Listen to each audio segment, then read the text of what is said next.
Bharatiya Janata party के वरिष्ठ नेता और राज्यसभा सांसद दिनेश शर्मा जी हमारे साथ मौजूद हैं बातचीत के लिए। तमाम पहलुओं पर आज उनके साथ चर्चा करेंगे, बात करेंगे और जानेंगे कि उत्तर प्रदेश की राजनीति और देश की राजनीति किस दिशा में जा रही है। सर, विजयदशमी की बहुत बहुत शुभकामनाएं आपको, आपके दर्शकों को, सबको, पूरे प्रदेश को विजयदशमी की बहुत शुभकामनाएं।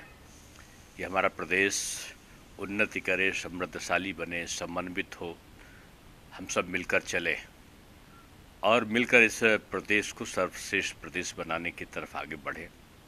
मेरी शुभकामनाएं। सर, 2024 का चुनाव नज़दीक है। भारतीय जनता पार्टी तमाम सम्मेलन कर रही है, दलित सम्मेलन, पिछड़ा सम्मेलन, अल्पसंख्यकों का सम्मेलन, पसमानदा सम्मेलन, ये सारे सम्मेलन चल रहे हैं। 2024 की जो राह है उसमें किस तरह की चुनौतियां मान रहे हैं आप लोग? देखिए, बीजेपी चुनौती के आधार पर नहीं, क्रिया और कर्म के आधार पर, अपने कार्यक्रम और अपनी विकासोन्मुख नीतियों के आधार पर काम करती है। हमारा निचले स्तर का कैडर बेस्ड कार्यकर्ता वो राष्ट्रहित में राष्ट्र चिंतन के भाव से काम करता है। और बीजेपी एक ऐसी पार्टी है जिसका बूथ स्तर तक गठन है, पन्ना प्रमुख तक हमारे गठित हैं। तो जो भी हमारा शीर्ष नेतृत्व तय करता है उस आधार पर बीजेपी काम करती है, एक पॉलिटिकल पार्टी के रूप में। लेकिन एक पॉलिटिकल पार्टी के साथ साथ एक सामाजिकता का भाव लेकर, समाज सेवा का उद्देश्य लेकर भी पार्टी समय समय पर काम करती है। कोरोना आया, सारी पार्टियां अपने घरों पे थी। बीजेपी का कार्यकर्ता उसमें वोट की राजनीति नहीं थी, लेकिन घर घर जा रहा था।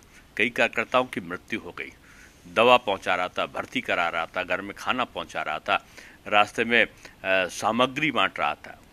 तो बीजेपी के पॉलिटिकल पार्टी के साथ साथ एक सामाजिक सेवा के उद्देश्य से काम करने वाला दल भी है, जैसा कि दीनदयाल उपाध्याय जी ने इसके शुरुआत में ही इस शब्द को कहा था।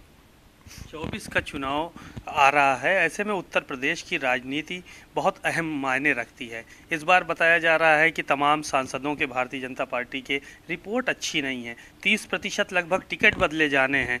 तो इन सब चीज़ों को लेकर आप लोगों ने नए चेहरे तैयार कर लिए हैं या पुरानों पर ही दांव लगाएंगे? देखिए, आपने जो समाचार बताया उस समाचार की मुझे तो कोई सूचना नहीं है और ना ही अभी इस प्रकार की कोई चिंतन हुआ है, ऐसा कहीं सुनाई पड़ा है।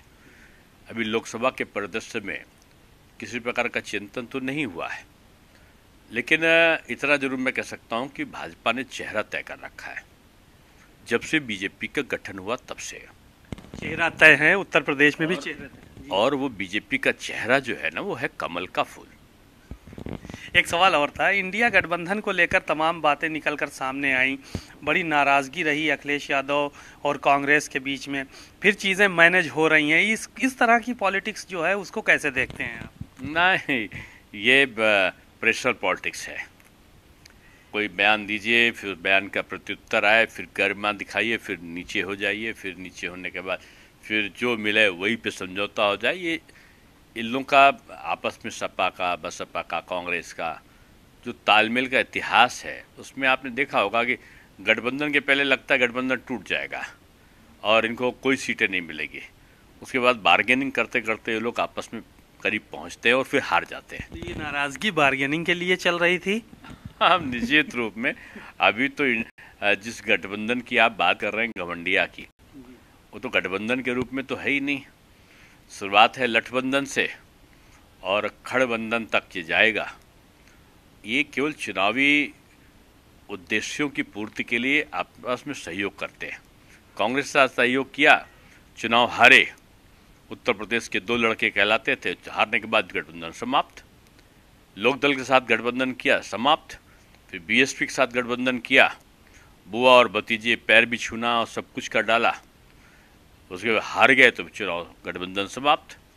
तो ये लोग आइडियोलॉजी के आधार पर, नीति रीति सिद्धांत के आधार पर, इश्यूज के आधार पर कोई समझौता नहीं करते। इनका एक ही उद्देश्य है, इन प्रकार सत्ता की चाह हमको मिल जाए।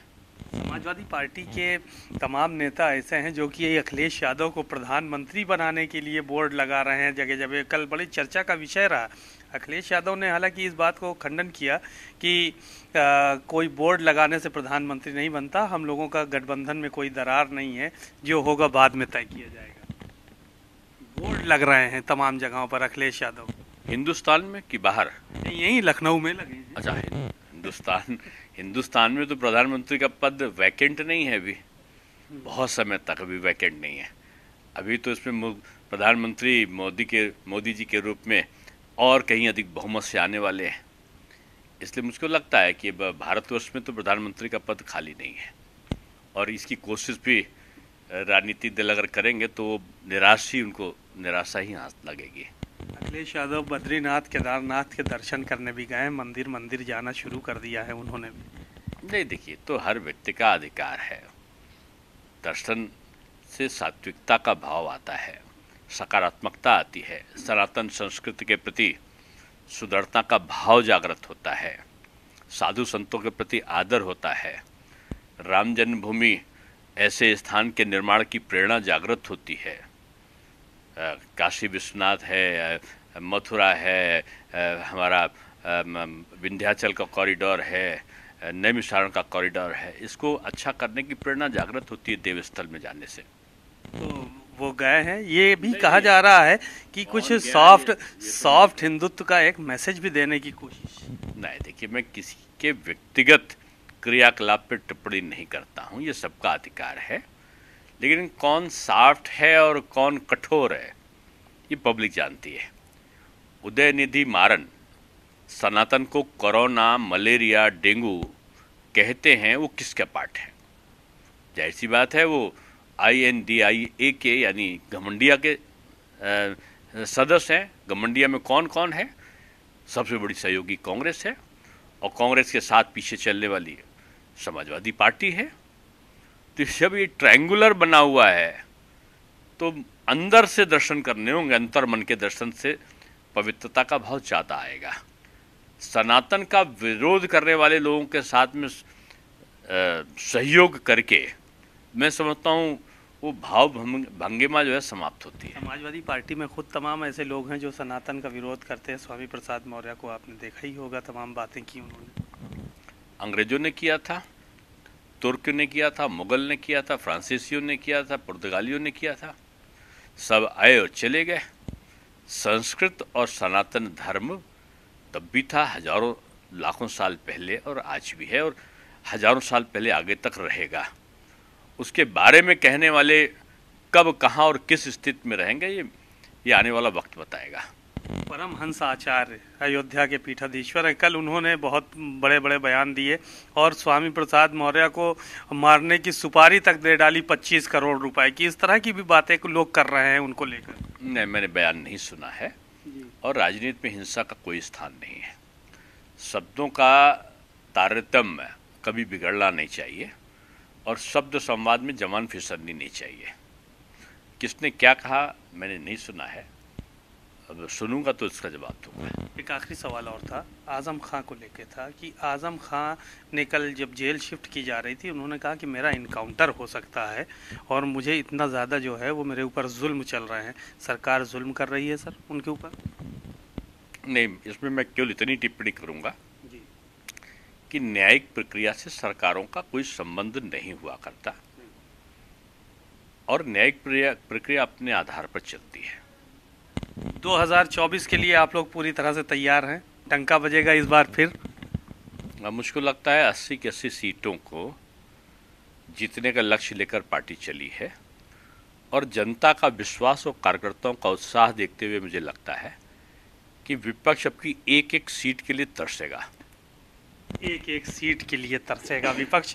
डॉक्टर दिनेश शर्मा ने बहुत सारी बातें कही, बहुत ही बेबाकी के साथ अपनी बातों को रखा और कहा कि जिस तरह का माहौल है, कार्यकर्ताओं का उत्साह है, भारतीय जनता पार्टी सभी सीटें जीतेगा और विपक्ष एक एक सीट के लिए तरसेगा। कैमरामैन हरिओम के साथ सीमा नकवी, भारत समाचार, लखनऊ।